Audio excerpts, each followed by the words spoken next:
नमस्कार दोस्तों, स्वागत है आप सभी का आपके YouTube channel ADO method official में। तो दोस्तों, कैसे हैं सभी? उम्मीद करते हैं कि आप सभी एकदम अच्छे हैं, बेहतरीन हैं और अपने पेपर की तैयारी को बड़े ही ज़ोरों शोरों से आगे बढ़ा रहे हैं, इस बात की मैं आशा करता हूं। दोस्तों, जैसा कि आप सभी को पता है, बीए फाइनल ईयर के जो हमारे एग्ज़ाम चल रहे हैं और हमारा जो नेक्स्ट पेपर होने वाला है वो होने वाला है पॉलिटिकल साइंस का हमारा सेकंड पेपर। तो आप सभी की कमेंट आ रही थी कि भैया जो हमारा पॉलिटिकल साइंस का 339 कोड का पेपर होने वाला है उस पर मास्टर वीडियो लेकर आइए। तो मास्टर वीडियो मैंने ऑलरेडी बना के अपलोड कर दी है।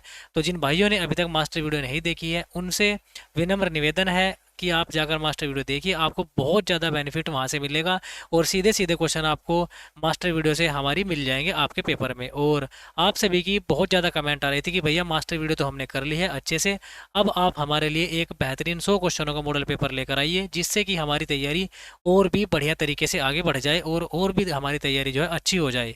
और जिन बच्चों के पास मॉडल वगैरह नहीं है या उनके पास पढ़ने के लिए कोई सोर्स नहीं है तो उनके लिए भी ये वीडियो काफ़ी कारगर होने वाली है। तो जिन बच्चों ने पहले पढ़ रखा है उनके लिए तो ये वीडियो एक प्रैक्टिस के तौर पर ही होने वाली है, ठीक है। तो जिन भाइयों ने अभी तक हमारे चैनल को सब्सक्राइब नहीं किया तो चैनल को सब्सक्राइब कर लें और भाई वीडियो को लाइक कर दें, क्योंकि भाई आपकी हर एक कमेंट का मैं ध्यान रखता हूं। आप जो भी कमेंट करते हैं मैं कोशिश करता हूं कि उसका रिप्लाई कर दूं और आपकी जो कमेंट है उस पर वीडियो लेकर आऊँ। तो भाई जब मैं आपके लिए इतना कर रहा हूं तो आप हमारे लिए चैनल को सब्सक्राइब कर दें और भाई वीडियो को लाइक कर दें। वीडियो को लाइक करने से क्या होता है, हमें भी पता चल जाता है कि भाई आपको हमारी वीडियो पसंद आ रही है कि नहीं आ रही है, ठीक है। बाकी जो आज का पेपर होने वाला है इंडियन पॉलिटिकल थॉट्स का हमारा मॉडल पेपर रहने वाला है, पूरे के पूरे 100 बेहतरीन क्वेश्चन हमारे होने वाले हैं। तो जिन बच्चों ने पिछली वीडियो नहीं देखी है पहले उस वीडियो को जाकर देखिए, फिर उस वीडियो को देखने के बाद में इस वीडियो को देखिए, ठीक है। तो निश्चित ही आपका स्कोर जो है काफ़ी अच्छा रहेगा एग्जाम में, ठीक है। और जो बच्चे हमारे साथ पहले से जुड़े हुए हैं उनको पता है कि हमारी वीडियोज में से कितना आता है। तो जो बच्चे पुराने हैं उनको कमेंट करके बताना है कि भाई हमारे पेपर से आपको आपके पेपर में हमसे पढ़ाए हुए से कितनी हेल्प मिलती है और कितना आप करके आते हैं, ठीक है। तो प्यारे से 2 कमेंट आप जो है जरूर करके जाइएगा, ठीक है। तो चलिए भाई शुरू करते हैं आज की इस वीडियो को। और अगर आपको पीडीएफ चाहिए, पीडीएफ के लिए भी मैं आपको बता दूंगा आपको क्या करना है, ठीक है भाई। तो क्वेश्चन नंबर 1 आपके सामने भाई, क्वेश्चन नंबर 1 आपके सामने, मैं पेन सेलेक्ट कर लेता हूँ पहले, ठीक है भाई। चलिए क्वेश्चन नंबर 1 आपके सामने, बढ़िया तरीके से पढ़ेंगे और आंसर देंगे। क्लास जो है ज़्यादा लंबी नहीं होगी, मुश्किल से आपकी क्लास जो है 20 से 25 मिनट की होगी, ठीक है। तो 20 से 25 मिनट आप इत्मीनान से पढ़िए और वीडियो को पूरा देखिए और भाई अपना एग्जाम में अच्छे से करके आइए, ओके। मनुस्मृति पुस्तक के रचयिता कौन है? तो भाई मनु है, ठीक है। कौन है? मनु है। जल्दी जल्दी कर लेते हैं, वैसे भी एक प्रैक्टिस सेशन हमारे रहेगा तो कोई दिक्कत वाली बात नहीं है। गांधी मर सकता है किंतु गांधीवाद सदैव जीवित रहेगा, यह बात किसने कही है? यह बात महात्मा गांधी जी ने कही थी। किसने कही थी मेरे भाई? महात्मा गांधी जी ने कही थी, ओके। आगे बढ़ते हैं। राजनीतिक लोकतंत्र लक्ष्य तक पहुंचने का एक मार्ग है, स्वयं कोई लक्ष्य नहीं है, यह बात किसने कही है? यह बात कही है भाई जयप्रकाश नारायण ने, ठीक है। ये मिक्स क्वेश्चन है सारे के सारे, ठीक है। मिक्स क्वेश्चन है भाई, तो बढ़िया तरीके से आपकी प्रैक्टिस भी होगी तो कोई दिक्कत वाली बात नहीं है, ठीक है।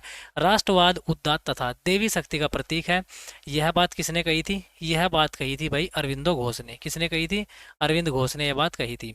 सामाजिक एवं धार्मिक स्वाधीनता के बिना राजनीतिक स्वाधीनता का कोई मूल्य नहीं है, यह बात किसने कही है?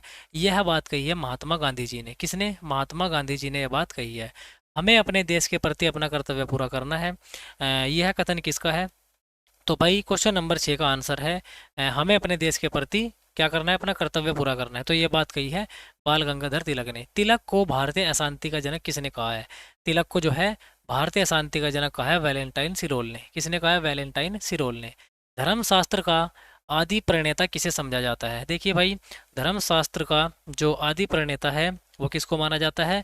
वो माना जाता है भाई मनु को। किसको माना जाता है? मनु को। तो क्वेश्चन नंबर 8 का राइट आंसर होगा भाई ए वाला, ठीक है। आगे बढ़ते हैं भाई क्वेश्चन नंबर 9 की ओर। क्वेश्चन नंबर 9, महादेव गोविंद रानाडे पेशे से क्या थे? देखिए भाई, जो एमजी रानाडे थे वे पेशे से क्या थे भाई? वे न्यायाधीश थे। क्या थे भाई? वे एक न्यायाधीश थे। राइट आंसर होगा भाई डी वाला, ठीक है। चलिए आगे बढ़ते हैं भाई। राजा राम मोहन राय को कहा जाता है, देखिए भाई, राजा राम मोहन राय को क्या कहा जाता है? भारत में संवैधानिक आंदोलन का जनक बिल्कुल कहा जाता है भाई।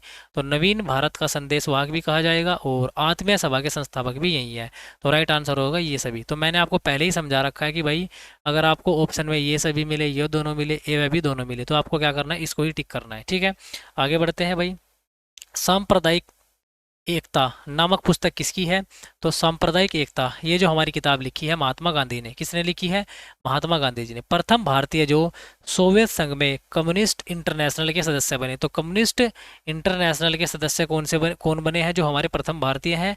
वो है हमारे मानवेंद्र नाथ राय, यानी कि M.N. रॉय। आगे बढ़ते हैं। मनु के कोश संचय सिद्धांत में निम्नलिखित में से क्या सम्मिलित नहीं है? तो कौन सा नहीं है भाई? मनु के कोश संचय सिद्धांत में। तो क्वेश्चन नंबर 13 का राइट आंसर है भाई हमारा आयकर। क्या होता है भाई? आयकर इसमें सम्मिलित नहीं होता।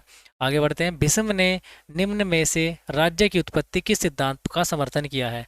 तो भाई इसका जो हमारा राइट आंसर होगा भाई क्वेश्चन नंबर 14 का ये किया है मेरे भाई देवी सिद्धांत का। किसका किया है भाई? देवी सिद्धांत का किया है। आगे बढ़ते हैं भाई क्वेश्चन नंबर 15 की ओर। समाजवाद क्यों, समाजवाद क्यों नामक पुस्तक किसकी है भाई? आपसे पूछा है। तो भाई ये जो इम्पोर्टेंट पुस्तक है किसकी है भाई? JP नारायण की, यानी कि जयप्रकाश नारायण की हमारी ये पुस्तक हो जाएगी। आगे बढ़ते हैं। गणपति और शिवाजी उत्सव का प्रारंभ किसने किया? तो कराया हुआ क्वेश्चन भाई, ये है हमारे बाल गंगाधर तिलक जी। ठीक है, आगे बढ़ते हैं। 1893 में शिकागो में हुए विश्व धर्म सम्मेलन में भारत की ओर से किसने भाग लिया था? तो भारत की ओर से स्वामी विवेकानंद जी ने यहाँ पर भाषण दिए थे। आगे बढ़ते हैं। शुक्र के अनुसार राज्य के मित्र कौन है? देखिए भाई, शुक्र के अनुसार राज्य के मित्र क्या होते हैं भाई? कान होते हैं। क्या होते हैं मेरे भाई? कान होते हैं। चाणक्य नीति दर्पण किस विचारक की रचना है? चाणक्य नीति, चाणक्य नीति है भाई कौटिल्य की। किसकी है भाई? कौटिल्य की है। आगे बढ़ते हैं। 1828 में राजा राम मोहन राय के द्वारा किस संस्था की स्थापना की गई? तो 1828 में राजा राम मोहन राय ने क्या करी थी भाई? ब्रह्म समाज की स्थापना करी थी। याद रखेंगे, इंपोर्टेंट। शांति पर्व में त्रिवर्ग का आशय क्या है? देखिए भाई, शांति पर्व में त्रिवर्ग का आशय धर्म भी होता है, अर्थ भी होता है और काम भी होता है। ठीक है, तो राइट आंसर क्या होगा भाई? ये सभी राइट आंसर होगा डी। तिलक ने किस पार्टी की स्थापना करी थी? तो तिलक जी ने कांग्रेस लोकतंत्रीय दल, इसकी स्थापना करी थी पार्टी की। अरविंद घोष द्वारा प्रारंभ अंग्रेजी साप्ताहिक का क्या नाम है? अंग्रेजी में साप्ताहिक जो पत्र आपका प्रकाशित हुआ था अरविंद घोष के द्वारा, उसको क्या कहा जाता है? तो भाई क्वेश्चन नंबर 23 का राइट आंसर होगा भाई युगांतर। क्या है भाई? युगांतर। किस भाषा में? अंग्रेजी भाषा में। आगे बढ़ते हैं। शुक्र के अनुसार राज्याधिकार का दूसरा सिद्धांत कौन सा है? तो राज्याधिकार का दूसरा सिद्धांत होता है ज्येष्ठता का अधिकार, ज्येष्ठता का अधिकार। आगे बढ़ते हैं। स्त्री पुरुष की समानता के लिए रानाडे ने किसका उदाहरण दिया था? तो भाई इन्होंने उदाहरण दिया था भारत का प्राचीन इतिहास का, ऑप्शन नंबर ए। चलिए आगे बढ़ते हैं भाई क्वेश्चन नंबर 26 की ओर। शुक्राचार्य किसके गुरु थे? देखिए भाई, शुक्राचार्य जो थे ये असुरों के गुरु थे। किसके थे भाई? असुरों के। गोपाल कृष्ण गोखले किसे अपना राजनीतिक गुरु मानते थे? तो गोपाल कृष्ण गोखले के राजनीतिक गुरु कौन थे भाई? गोविंद रानाडे। कौन थे भाई? गोविंद रानाडे। मनुस्मृति में कितने अध्याय हैं? मनुस्मृति में मेरे भाई कितने हैं? 12 अध्याय हैं। गोपाल कृष्ण गोखले ने किस समाचार पत्र का संपादन किया था? देखिए भाई, क्वेश्चन नंबर 29 का राइट आंसर है भाई क्वार्टरली रिव्यू। ओके, आगे बढ़ते हैं क्वेश्चन नंबर 30 की ओर। 1934 में किसके द्वारा कांग्रेस समाजवादी पार्टी की स्थापना की गई?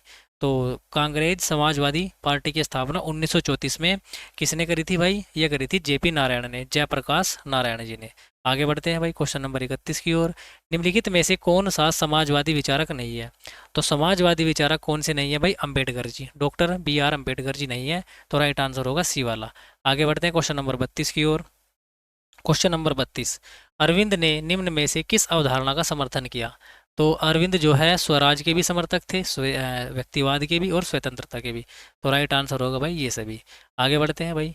इनमें से कौन सी पुस्तक जयप्रकाश नारायण द्वारा नहीं लिखी गई है? तो इन्होंने कौन सी पुस्तक नहीं लिखी है आपसे पूछा है। सत्य के साथ मेरे परियोग, ये किसकी है भाई? गांधी जी की पुस्तक है। बाकी स्वराज फॉर द पीपल ये किसकी है? JP नारायण की। समाजवाद क्यों और समाजवाद टू सर्वोदय, ये सभी किसकी पुस्तकें हैं? JP नारायण की। ओके, आगे बढ़ते हैं। निम्न में से कौन सा मनु की सानुज्ञा नीति का हिस्सा नहीं है? तो सानुज्ञा नीति का हिस्सा कौन सा नहीं है भाई? योजना बनाना। ओके, आगे बढ़ते हैं। निम्न में से कौन सी पुस्तक स्वामी विवेकानंद द्वारा लिखी गई? तो स्वामी विवेकानंद ने जो हमारी पुस्तक लिखी है उसका नाम क्या है? जातिवाद का चक्र, option number A. Question number 36 की ओर बढ़ते हैं। मुझे इस बात को स्पष्टतया स्वीकार कर लेना चाहिए कि मैं समाजवादी और गणतंत्रवादी हूँ। देखिए भाई, ये बात किसने कही है? ये बात कही है जवाहरलाल नेहरू जी ने, ऑप्शन नंबर बी। आगे बढ़ते हैं, सती प्रथा व्यवस्था का विरोध किसने किया था? इंपोर्टेंट क्वेश्चन है। तो सती प्रथा का विरोध किया था राजा राम मोहन राय ने। किसने?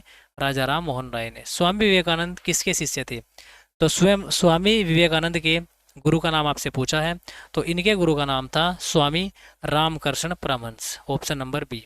आगे बढ़ते हैं, किस भारतीय नेता को चमत्कारिक नेतृत्व का दर्जा प्राप्त था? तो चमत्कारिक नेतृत्व का दर्जा किसे प्राप्त था भाई? नेहरू जी को। किसको? नेहरू जी को, ऑप्शन नंबर ए। आगे बढ़ते हैं भाई, भारतीय जनमानस की कुंजी है, यह बात किसने कही है? तो भारतीय जनमानस की कुंजी है, यह बात कही है अरविंद घोष ने। आगे बढ़ते हैं, दल विहीन लोकतंत्र के सिद्धांत का प्रतिपादन किसने किया? तो क्वेश्चन नंबर 41 का हमारा राइट आंसर होगा भाई एम एन रॉय। क्या हो जाएगा? M N Roy. आगे बढ़ते हैं क्वेश्चन नंबर 42 की ओर, हमें अपने देश के प्रति अपना कर्तव्य पूरा करना है, यह बात किसने कही है? तो यह बात कही है चाचा नेहरू ने, option number D. Question number 43 की ओर बढ़ते हैं, नेहरू ने इंडिपेंडेंट लीग की स्थापना कब करी थी? तो क्वेश्चन नंबर 43, इंडिपेंडेंट लीग की स्थापना कब हुई थी? सन 1928 में। और किसने करी थी भाई? जवाहरलाल नेहरू जी ने। ओके। आध्यात्मिक नियतिवाद के सिद्धांत का प्रतिपादन किसने किया? क्वेश्चन नंबर 44, देखिए भाई, ये जो सिद्धांत है इसका प्रतिपादन किया था किसने? अरविंद घोष ने। आगे बढ़ते हैं क्वेश्चन नंबर 45 की ओर, अरविंद स्वयं को कहलाना पसंद करते थे। देखिए भाई, जो अरविंद हैं वे अपने आप को क्या कहलाना पसंद करते थे भाई? राष्ट्रवादी, ऑप्शन नंबर सी। आगे बढ़ते हैं, कौटिल्य के दर्शन में 800 गांवों के समूह को क्या कहा जाता है? देखिए भाई, जो कौटिल्य का दर्शन है उसमें जो 800 गांवों का समूह होता है उसको क्या कहते हैं आपसे पूछा है। तो भाई इसको कहते हैं हम 800 गांव के समूह को स्थानीय। क्या कहते हैं भाई? क्वेश्चन नंबर 46 का राइट आंसर होगा भाई बी। आगे बढ़ते हैं क्वेश्चन नंबर 47 की ओर, राजा राम मोहन राय के विरोध स्वरूप निम्न में से किस ब्रिटिश अधिकारी द्वारा सती प्रथा को गैर कानूनी घोषित किया गया? तो गैर कानूनी किसने घोषित किया था सती प्रथा को? विलियम बेंटिक ने। ठीक है, क्वेश्चन नंबर 47 का राइट आंसर सी। ठीक है, अर्थशास्त्र किसकी रचना है? सॉरी, अर्थशास्त्र की रचना किस विषय पर आधारित है? ये भाई क्या है भाई? हमारा एक राजनीति शास्त्र है। और ये किसने लिखा है भाई? ये बात आपको बतानी है कमेंट में। ठीक है, आपको पता है, मैंने पढ़ा रखा है, तो कमेंट में इसका आंसर जरूर देना है। अगर आपने यहाँ तक वीडियो देख ली है तो वीडियो को रोक के कमेंट करिए पहले। ठीक है, कर दी? चलिए ओके भाई। क्वेश्चन नंबर 49 बढ़ते हैं आगे। कौटिल्य द्वारा अर्थशास्त्र में कितने प्रकार के गुप्तचरों का वर्णन किया है? तो गुप्तचर कितने बताए गए हैं भाई कौटिल्य के द्वारा अर्थशास्त्र में? तो ये बताए गए हैं मेरे भाई 9। कितने? 9 बताए गए हैं। आधुनिक भारत का कौटिल्य किसे कहा जाता है? आधुनिक भारत का कौटिल्य कहा जाता है भाई तिलक को। किसको? बाल गंगाधर तिलक को। कौटिल्य के सिद्धांत के मुख्य कोषाध्यक्ष को क्या कहा जाता है? देखिए भाई, जो कौटिल्य का सिद्धांत है उसमें जो मुख्य कोषाध्यक्ष होता है उसको क्या कहा जाता है? सन्निधाता। क्या कहा जाता है? सन्निधाता। निम्न में से कौन सा कौटिल्य द्वारा बताए गए दुर्गों का प्रकार है? तो इन्होंने जो दुर्ग बताए हैं उनमें से कौन कौन से प्रकार ऐसे हैं जो इनके द्वारा बताए गए हैं? तो भाई पर्वत दुर्ग भी बताया है इन्होंने, औदिक दुर्ग भी बताया है, और धानवन गुरु दुर्ग भी बताया है। तो राइट आंसर होगा भाई ये सभी। शुक्र ने प्राचीन भारत के हिंदू शासन पद्धति से संबंधित ग्रंथ को क्या कहा? तो भाई इसका जो हमारा राइट आंसर होगा, ये क्या कहा है इन्होंने? इसको इसको कहा है नीति शास्त्र। क्या कहा है? नीति शास्त्र। कौटिल्य ने कितने प्रकार की विद्या को अनिवार्य कहा है? कौटिल्य ने कितने प्रकार की विद्या को इम्पोर्टेंट बताया है?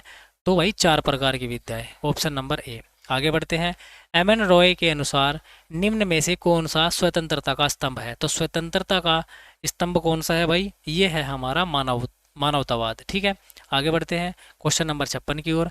1886 में स्थापित विधवा पुनर्विवाह समिति के सदस्य कौन थे? सबसे पहले आपसे पूछा जा सकता है कि विधवा पुनर्विवाह समिति कब स्थापित हुई? तो सन 1886 में। और आपसे पूछा है कि भाई किसके द्वारा स्थापित की गई? तो महादेव गोविंद रनाडे जी के द्वारा, ऑप्शन नंबर डी। शुक्र नीति में न्याय विभाग की कितनी शाखाएं हैं? तो शुक्र नीति में न्याय विभाग की कितनी है मेरे भाई? 2 शाखाएं हैं। आगे बढ़ते हैं भाई क्वेश्चन नंबर 58 की ओर। मनु ने न्यायालय के कितने प्रकार बताए हैं? तो मनु ने न्यायालय के बताया है भाई केवल 1 प्रकार। ठीक है, क्वेश्चन नंबर 58 का ए। आगे बढ़ते हैं भाई क्वेश्चन नंबर नेक्स्ट की ओर। निम्न में से कौन सा मनु के सप्तांग सिद्धांत का हिस्सा नहीं है? तो मनु के सप्तांग सिद्धांत का हिस्सा कौन सा नहीं है भाई? जनपद। ठीक है, आगे बढ़ते हैं, शांति पर्व में कितने अध्याय हैं? Question number 60। शांति पर्व में भाई कितने हैं? 365 अध्याय। महाभारत में कितने पर्वों का उल्लेख किया गया है? तो भाई महाभारत में मेरे दोस्त कितने किया गया, 18 पर्वों का उल्लेख किया गया है। अरविंद घोष पर चलने वाले अलीपुर केस में उनकी पैरवी किसके द्वारा की गई थी। तो अरविंद घोष पर जो अलीपुर केस चला था उसकी पैरवी किसने करी थी, ये करी थी देशबंधु CR दास ने, जिसको बोलते हैं चित्तरंजन दास। ठीक है भाई। रोम्या रोला ने किसको भारतीय विचारों का सम्राट कहकर पुकारा था। तो क्वेश्चन नंबर 63 का राइट आंसर है भाई महात्मा गांधी जी। ओके। मनुष्य एक नैतिक प्राणी है, यह बात किसने कही है, यह बात कही है मेरे भाई गांधी जी ने। कायरता और अहिंसा और आग की भांति एक साथ नहीं रह सकते, यह बात किसने कही है। तो क्वेश्चन नंबर 65 का राइट आंसर होगा मेरे भाई, क्या हो जाएगा, क्वेश्चन नंबर 65 का सी, क्या होगा, गांधी जी ने कही है। आगे बढ़ते हैं भाई। भारत और उसकी समस्याएं, भारत और उसकी समस्याएं, यह किताब किसकी है, स्वामी विवेकानंद जी की। आगे बढ़ते हैं। नेहरू ने भारत के लिए किस आर्थिक व्यवस्था का समर्थन किया। तो नेहरू जी जो थे ये किस अर्थव्यवस्था के समर्थक थे, तो भाई ये थे मिश्रित अर्थव्यवस्था के समर्थक। ठीक है। आगे बढ़ते हैं। सन 1972 में किसने चंबल घाटी के 400 डाकियों को सरकार के समक्ष आत्मसमर्पण को समझाया था। तो भाई इंपॉर्टेंट क्वेश्चन है, तो इसका राइट आंसर हो जाएगा भाई कौन, जयप्रकाश नारायण जी। आगे बढ़ते हैं। निम्नलिखित में से कौन सी पुस्तक जयप्रकाश द्वारा नहीं लिखी गई है। तो इन्होंने कौन सी पुस्तक नहीं लिखी है, तो भाई भारत भ्रमण। ओके। आगे बढ़ते हैं भाई। गांधी जी के आर्थिक विचारों का सारांश है कि, क्या है भाई, तो ये है कि सारे के सारे यहाँ पे क्या है, एकदम बिल्कुल सही आंसर है ये सभी। ठीक है। निम्नलिखित में से कौन सा अरविंद के राजनीतिक दर्शन का हिस्सा नहीं है। तो राजनीतिक दर्शन का हिस्सा कौन सा नहीं है भाई, लोकतंत्र का समर्थन करना, राइट आंसर ए। आगे बढ़ते हैं भाई। निम्नलिखित में से कौन सी पुस्तक महात्मा गांधी के द्वारा लिखी गई है। तो महात्मा गांधी की पुस्तक सबको पता है कौन सी है, सत्य के साथ मेरे प्रयोग, माई एक्सपेरिमेंट विद ट्रुथ। ठीक है। आगे बढ़ते हैं भाई। अरविंद के अनुसार निम्न में से किसके द्वारा मानव एकता प्राप्त की जा सकती है। तो मानव एकता प्राप्त की जा सकती है मेरे भाई विश्व परिसंघ का निर्माण करके, ऑप्शन नंबर ए। आगे बढ़ते हैं भाई क्वेश्चन नंबर 74 की ओर। ठीक है भाई। Question number 74। प्रजा के हित एवं सुख में ही राजा की हित एवं सुख है। तो यह बात किसने कही है, यह बात कौटिल्य ने कही है। तो क्वेश्चन नंबर 74 का राइट आंसर हो जाएगा सी। ठीक है। आगे बढ़ते हैं। कौटिल्य के अनुसार सामाजिक संगठन किस व्यवस्था पर आधारित होना चाहिए। तो धर्म व्यवस्था पे भी और वर्ण आश्रम पे भी। तो राइट आंसर होगा ए व बी दोनों। अंतर्राष्ट्रीय क्षेत्र में कौटिल्य की सबसे बड़ी देन क्या है। तो कौटिल्य की सबसे बड़ी देन मेरे भाई मंडल सिद्धांत भी है और वैदिक नीति भी है। तो राइट आंसर हो जाएगा ए व बी। आगे बढ़ते हैं भाई क्वेश्चन नंबर 77 की ओर। इंपोर्टेंट क्वेश्चन है। बाल गंगाधर तिलक ने एनी बेसेंट के साथ मिलकर स्वराज आंदोलन कब शुरू किया था। तो स्वराज आंदोलन किसने शुरू किया, पहला क्वेश्चन बाल गंगाधर तिलक और एनी बेसेंट ने, कब, 31 मई सन 1916 को। ठीक है। आगे बढ़ते हैं क्वेश्चन नंबर 78। सर्वोदय के संदर्भ में गांधी जी का विचार था कि सब लोगों की अधिकतम भलाई हो। तो राइट आंसर होगा बी। आगे बढ़ते हैं भाई क्वेश्चन नंबर 79 की ओर। कौन गोपाल कृष्ण गोखले को पुण्य आत्मा गोखले कहकर पुकारते थे। तो गोपाल कृष्ण गोखले को पुण्य आत्मा किसने पुकारा था, तो ये पुकारा था भाई महात्मा गांधी जी ने। आगे बढ़ते हैं क्वेश्चन नंबर 80 की ओर। मौलिक मानवतावाद का प्रतिपादन किसने किया। मौलिक मानवतावाद ये किसने दिया था भाई, मानवेंद्र नाथ रॉय यानी कि MN रॉय। आगे बढ़ते हैं भाई क्वेश्चन नंबर 81 की ओर। अरविंद ने तर्क बुद्धि की जगह किसको वरीयता दी है। तो अरविंद ने जो है तर्क बुद्धि की बजाय किसको वरीयता दी है, आधुनिकीकरण को। ठीक है भाई। तो जिन भाइयों ने अभी तक चैनल को सब्सक्राइब नहीं किया, चैनल को सब्सक्राइब कर लो। और भाई PDF अगर आपको चाहिए तो PDF के लिए आपको क्या करना है, हमारे टेलीग्राम को ज्वाइन करना है। लिंक आपको इसी वीडियो के डिस्क्रिप्शन में मिल जाएगी, आपको जो है PDF वहीं पर मिल जाएगी। ओके। अगर आपको किसी भी पेपर का एनालिसिस करवाना है तो आपको मुझे पहले फ़ोटो सेंड करने होंगे पेपर के, और मैं आपको इंस्टाग्राम ID बताता हूँ, genius_विकास_197। ठीक है। ये मेरी इंस्टाग्राम ID है। आप मुझे यहाँ पर पेपर के क्लियर से फ़ोटो भेज दीजिए, मैं आपका एनालिसिस वीडियो बना दूंगा। ठीक है भाई। और कुछ डाउट पूछना है तो इस वीडियो के बाद पूछ सकते हैं, यहाँ पर भी रिप्लाई मिलेगा, और इंस्टाग्राम पर पूछना चाहते हैं वहाँ पर भी आपको रिप्लाई मिल जाएगा। ठीक है भाई। कोई दिक्कत वाली बात नहीं आएगी। ओके। Question number 82। आगे बढ़ते हैं भाई क्वेश्चन नंबर 82 की ओर। संवाद कौमुदी का संपादक कौन है। संवाद कौमुदी, देखिए भाई संवाद कौमुदी जो है ये किसके द्वारा संपादित है, राजा राम मोहन राय के द्वारा। पंचशील सिद्धांतों का प्रतिपादन कब हुआ था। पंचशील सिद्धांतों का प्रतिपादन पूछा है तो 1954 में। ठीक है। आगे बढ़ते हैं। निम्न में से कौन सी पुस्तक जवाहरलाल नेहरू की नहीं है। तो कौन सी पुस्तक ऐसी है जो जवाहरलाल नेहरू की नहीं है, द पॉलिटिक्स, ये नहीं है भाई। आगे बढ़ते हैं। जयप्रकाश नारायण लोकतंत्रीय विकेंद्रीकरण का आधार किसे मानते थे? तो किसे मानते थे भाई? ये जिला परिषद को भी मानते थे और पंचायत समिति को भी और ग्राम पंचायत को भी। तो राइट आंसर हो जाएगा मेरे भाई ये सभी। आगे बढ़ते हैं। संसार में कोई दल ऐसा नहीं है जो बिना राजतंत्र के समाजवाद की स्थापना कर सके। तो यह बात किसने कही है? यह बात कही है जयप्रकाश नारायण ने। ठीक है, आगे बढ़ते हैं भाई क्वेश्चन नंबर 87 की ओर। क्वेश्चन नंबर 87, ठीक है। स्वराज हमारा जन्मसिद्ध अधिकार है और हम इसे लेकर रहेंगे। यह बात किसकी है भाई? बाल गंगाधर तिलक जी की। क्वेश्चन नंबर 87 का राइट आंसर बी वाला। ठीक है, आगे बढ़ते हैं भाई क्वेश्चन नंबर 88 की ओर। निम्नलिखित में से किसने सन 1948 में उद्देश्य प्रस्ताव प्रस्तावित किया था?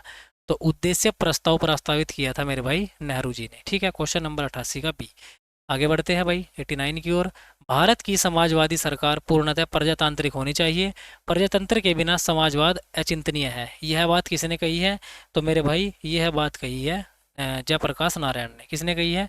जेपी नारायण जी ने। आगे बढ़ते हैं। रामकृष्ण मिशन की स्थापना कब हुई थी? तो रामकृष्ण मिशन की स्थापना हुई थी सन 1897 में। ठीक है, इंपोर्टेंट। किस विचारक ने राजा को देवी बताया है? तो राजा को देवी बताने वाले विचारक कौन थे? भीष्म। आगे बढ़ते हैं भाई 92 की ओर। भारतीय राजनीतिक ढांचे को पतन से बचाने के लिए जयप्रकाश नारायण ने क्या सुझाव दिया था? तो इन्होंने विकेंद्रीकरण का सुझाव दिया था और चुनाव अप्रत्यक्ष हों ये बात भी कही थी और दल प्रणाली की भूमिका को कम करना भी। तो राइट आंसर होगा ये सभी। आगे बढ़ते हैं। राजा राम मोहन राय ने निम्न में से किस विषय पर जोर दिया था? ठीक है भाई, तो इन्होंने जो है जोर किस पे दिया था आपसे पूछा क्वेश्चन नंबर 93। तो इन्होंने जोर दिया था भाई आपका आधुनिक शिक्षा पर। ठीक है, राइट आंसर होगा ए। आगे बढ़ते हैं भाई 94 की ओर। क्वेश्चन नंबर 94, ठीक है भाई। लाइक कर दो और सब्सक्राइब जरूर कर दो भाई अगर नहीं किया है। निम्नलिखित में से कौन सा राजा राम मोहन राय के विचारों के विषय में सत्य नहीं है? तो इनके बारे में कौन सी बात सत्य नहीं है? जाति प्रथा के समर्थक। जो राजा राम मोहन राय थे जाति प्रथा के विरोधी थे।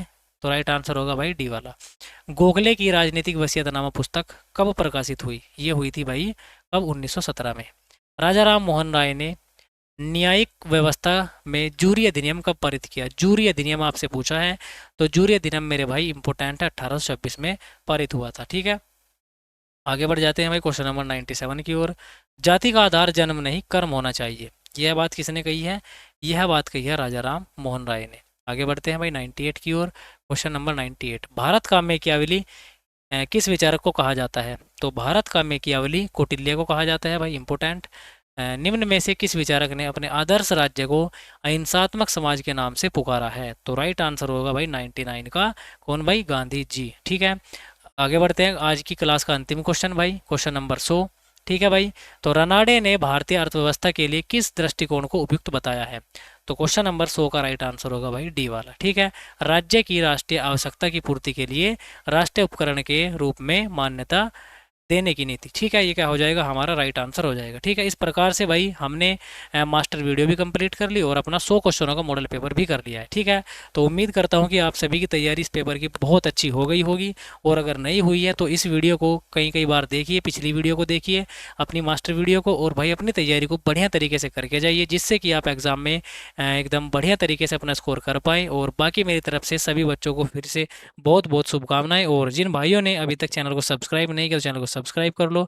और भाई आपको बताना है कि आप कहाँ कहाँ से हमारी वीडियोस देख रहे हैं और आपको हमारी वीडियोस से कितना फ़ायदा मिलता है, ये बात भी आपको बतानी है। ठीक है, और अगर आपको पेपर का एनालिसिस चाहिए जिससे कि आप मिला पाए कि आपके क्वेश्चन कितने सही हैं कितने गलत हैं, तो आपको मुझे सबसे पहले इंस्टाग्राम पर क्या करना है भाई? इंस्टाग्राम पर आपको मुझे फ़ोटो सेंड करने हैं पेपर के क्लिक करके। ओके, तो भाई आपको फ़ोटो भेज देने हैं, मैं आपका वीडियो जल्दी से जल्दी बना के आपको बता दूंगा। ठीक है भाई, तो ये मेरी इंस्टाग्राम आईडी है जीनियस विकास _197। ठीक है, ये मेरी इंस्टाग्राम आईडी है, आपको यहाँ पर जाकर मुझे फॉलो करना है और यहीं पर आपको मुझे मैसेज करना है। और कोई सुझाव अगर आप देना चाहते हैं तो इसी वीडियो के बाद में आप कमेंट कर दीजिए, आपके कमेंट का पूरा ध्यान रखा जाएगा। ठीक है भाई, तो PDF के लिए आपको टेलीग्राम चैनल को ज्वाइन करना है, लिंक आपको इसी वीडियो के डिस्क्रिप्शन में मिल जाएगी। चलिए भाई, मिलते हैं अगली वीडियो में, तब तक के लिए पढ़ते रहना है और अपनी तैयारी को बड़े ही ज़बरदस्त तरीके से करते रहना है। जय हिंद दोस्तों।